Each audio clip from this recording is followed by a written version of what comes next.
Bello had just purchased land he wants to use for farming. He's ready to erect the necessary structures he needs on the farm, but he's not sure where to place which structure and how to make sure that his farm is properly arranged. What do you think Bello needs to do? In our last lesson, we started a discussion on farm planning, and we mentioned that farm planning is a drawing or outline of a farmstead in order to put the land into use for which it is best suited. We also established that in order to make the best use of any land, farm planning must be carried out. So without a doubt, Bello needs to carry out farm planning. It will enable him to ensure that his farmstead is sited properly. In order to properly site these structures and plan the farm outline, some factors must be considered. I want to look at some of those factors in today's lesson.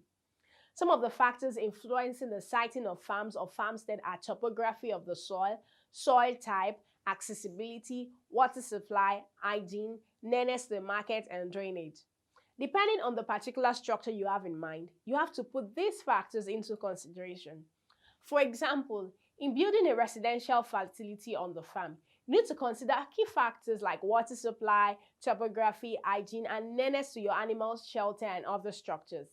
This is because you don't want animals walking into your home or transmitting diseases. You might also want to build a residential facility away from a machine room to protect your house from noise.